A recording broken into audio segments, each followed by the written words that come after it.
wabarakatuh. Salam sejahtera, selamat sore untuk kita semua. Semoga masih semangat ya untuk mendengarkan sedikit paparan teknis. Jadi tapi tidak akan saya buat bingung ibu bapak di sini, tapi semoga bisa dimengerti lah.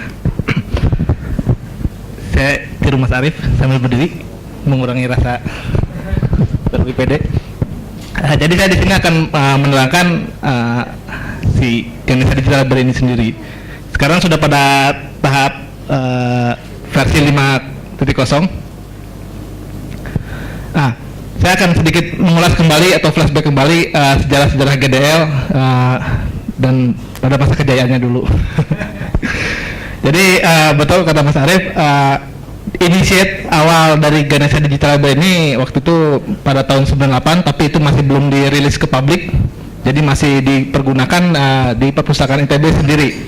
Itu pun masih trial and error.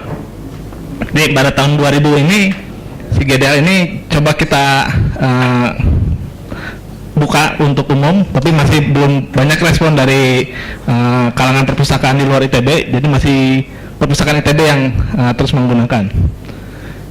Pada tahun 2002 entah kenapa ini jadi GDL 31. Saya juga kurang tahu ini. Jadi ini dari konsep Mas Ismail Fahmi dulu yang mengembangkan, tiba-tiba dari 1.0 langsung ke 31 tanpa mengikuti jenjang berikutnya yang kedua itu. Jadi di GDL 31 ini terbitlah pula ada namanya Indonesia Digital Library Network. Jadi memang kebanyakan dari idealnya ini sendiri adalah pengguna aplikasi GDL. Jadi semua serentak sama, karena apa? Di sana kita coba menawarkan bagaimana kita bisa berkomunikasi secara aplikasi. Itu kita sudah coba fasilitasi di sana dengan adanya OAI yang tadi disebut-sebutkan. Kemudian pada tahun 2004 kita coba rilis yang versi 4.0. Ini pun kurang mendapat respon yang cukup baik dari pengguna GDL sebelumnya. Jadi kita lebih ke pada network SM itu small medium enterprise. Jadi waktu itu kan UKM lagi agak booming nih, kita coba memfasilitasi mereka di sisi teknologinya. Nah pada versi ini juga kita coba, karena pada versi sebelumnya 31 ini si OAI ini kita hanya bisa harvesting. Jadi sifatnya hanya server side saja. Jadi yang bawah belum bisa kita store metadata atau store informasi ke server di atasnya. Jadi pada 2004 ini kita bukakan protokol. Jadi nanti akan saya jelaskan, ada OAI PMH dan ada OAI PMP. Ini custom dari GDL sendiri. Kemudian di 2006 ada GDL 42, waktu itu didanai dari Inherent juga. Dan di sana kita harus coba floorkan juga hasil dari coding teman-teman di KMRG. Di GDL 42 juga ini kita coba mengadopsi teknologi-teknologi yang waktu itu sedang berkembang juga, yaitu Web 2.0. Kalau sering didengar itu biasanya kalau ada RSS, Voxonomy, Tag Cloud, nah itulah yang populer di Web 2.0. Memang jauh jaraknya, 2 tahun, tiba-tiba 2010, sekitar 4 tahun. Kebetulan kita dapat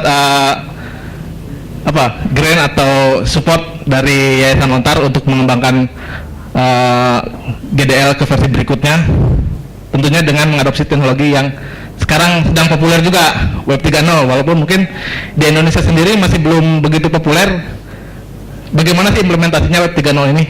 Nanti akan saya sedikit jelaskan. Jadi posisi digital library ini sebenarnya di mana sih? Nah, kita bisa lihat di sini. Bagian di atas itu ada data-data. Bapak Ibu sendiri tahu data, yaitu sekumpulan berbentuk informasi ya. Mungkin setelah dimasukkan dalam digital library itu nanti berbentuk sebuah informasi. Jadi data dikelola oleh seorang pustakawan yang nanti akan dimasukkan ke dalam aplikasi. Kita menggunakan interface browser.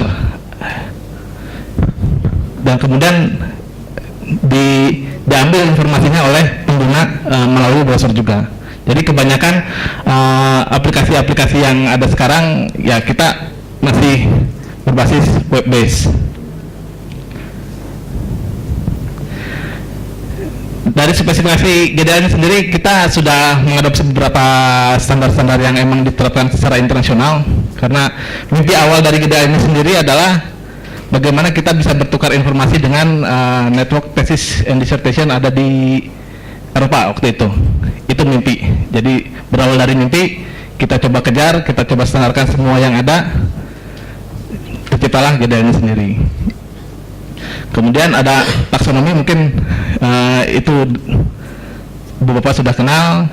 Biasanya itu sifatnya klasifikasi yang sudah diterapkan berdasarkan urutan-urutan tertentu.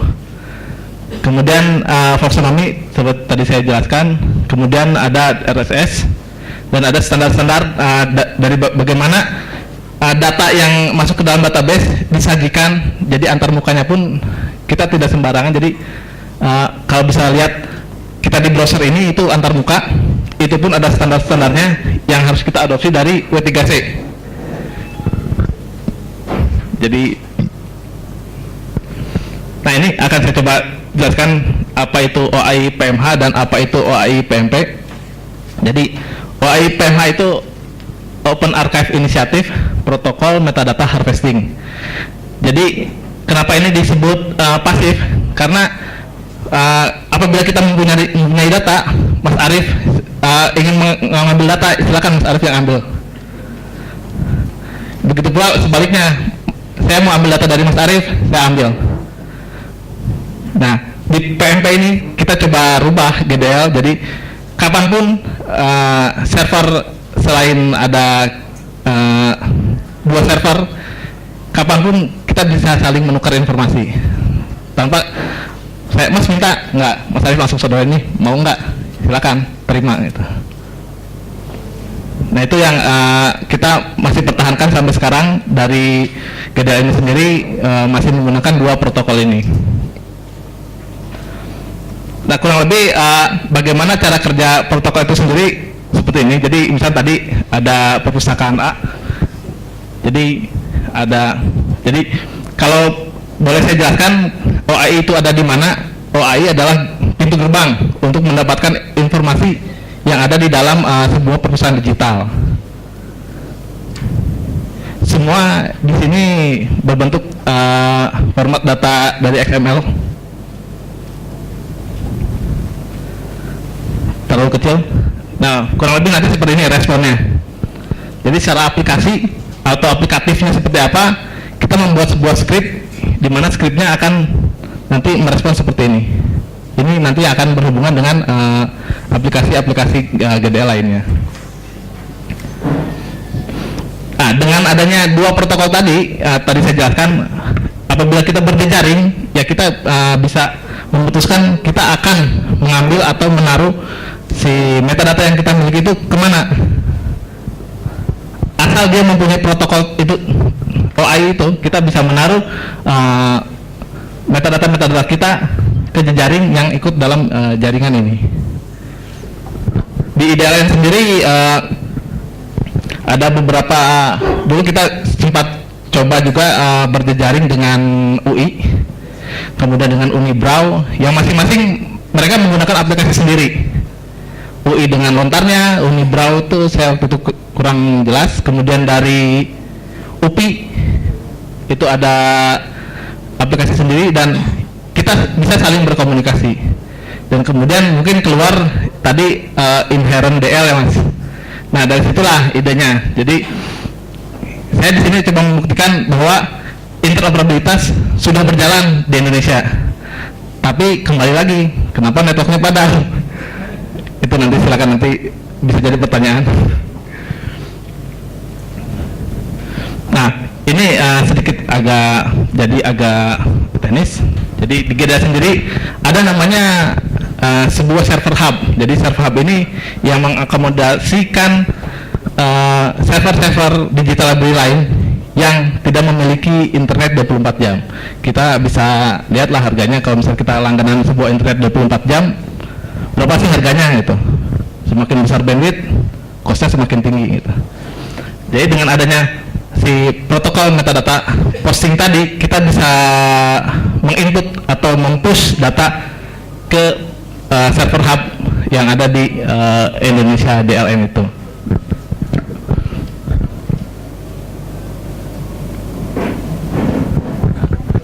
Ini yang akan coba saya tawarkan di GDL 50 ini.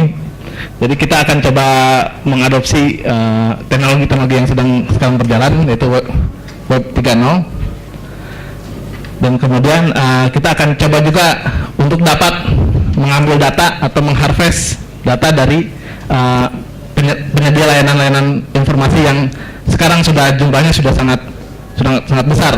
Informasi di dalamnya ada dari Wikipedia, Freebase, OpenLibrary, dan WordCat. Mengapa harus link data?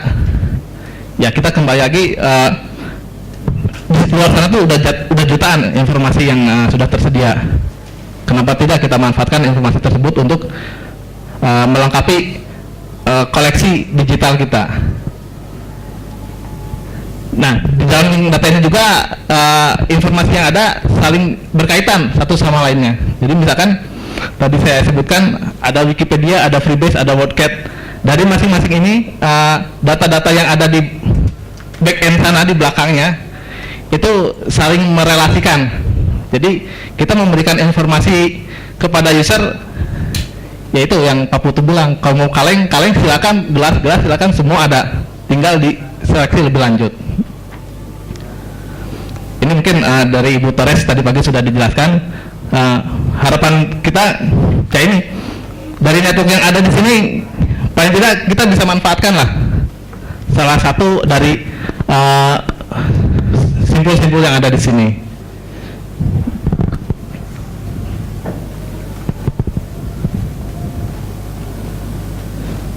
Nah, dari data ini sendiri banyak menggunakan teknologi, kalau teman-teman programmer mungkin sedikit pasti tahu lah masalah ini. Jadi ada untuk harvesting atau mengambil data yang berasal dari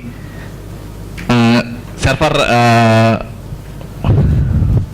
jadi ada query language, jadi dia eksekusi langsung ketika pencarian bisa langsung menggunakan web, atau kita menggunakan web service yang disediakan oleh masing-masing jasa penyedia informasi itu tadi.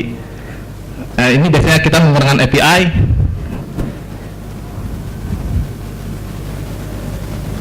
Nah, dari itu tadi mereka rata-rata berbasis HTTP, jadi semua sudah menggunakan browser, dan berarti harus ada link internet tersaji.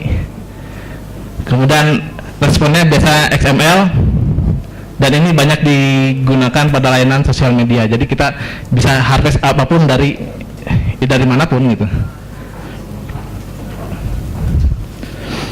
Ini akan saya coba jelaskan bagaimana si GDL ini coba berkomunikasi dengan Wikipedia. Jadi setelah kita bergelut selama hampir 1 tahun, akhirnya dari baca ternyata dari Wikipedia dia menyediakan layanan untuk harvest data atau mengambil data. Dia menggunakan layanan DBpedia Lookup Service. Jadi dengan ada alamat seperti itu kita bisa mencari seseorang. Saya di sini coba memasukkan presiden kita, Susilo Bambang Yudhoyono. Nah, dari hasil yang ada di sini, ini XML format. Jadi akan didapatkan di sana ada yang saya highlight merah, itu nanti akan memberikan informasi yang lebih lengkap dari SB ini. Kalau ini dari hasil pencarian lebih sedikit. Nah, inilah nanti yang format lengkap ini yang nanti bisa kita ambil datanya untuk mengisi koleksi digital kita. Nah, ini salah satu dari WordCat, ini bisa kita gunakan juga untuk mungkin untuk koleksi buku ya. Jadi banyak dari mereka data-data buku, kalau yang sudah masuk di sana bisa kita manfaatkan juga dengan layanan ISBN ini. Jadi kita pencarian dengan ISBN, nah ini nanti akan keluar informasi ya, tapi emang seadanya, karena mungkin pustakawan di belakang sini mengisi pun seadanya seperti ini, ya kita manfaatkan lah, paling enggak dengan sudah ada judul dan pengarang dan penerbit dan sebagainya, itu bisa kita manfaatkan. Nah, kenapa sih jauh-jauh harus ke link data, harus ngambil dari sumber-sumber informasi yang ada di luar? Ya paling enggak dari sini marilah kita bermimpi bahwa kita bisa bergabung dengan sumber informasi yang lebih besar yang ada di dunia, dan kita juga marilah kita bisa bermimpi juga semoga ya kita ada pada salah satu spot di sini, karena sampai dari 2007 sampai sekarang saya tidak pernah lihat ada salah satu spot dari resource informasi yang kita berikan kepada mereka. Jadi mudah-mudahan dengan kita bermimpi tadi kita bisa menggapai salah satu titik di sana. Mungkin itu presentasi dari saya. Sebelum atau sesudahnya saya ucapkan terima kasih. Wassalamualaikum warahmatullahi wabarakatuh.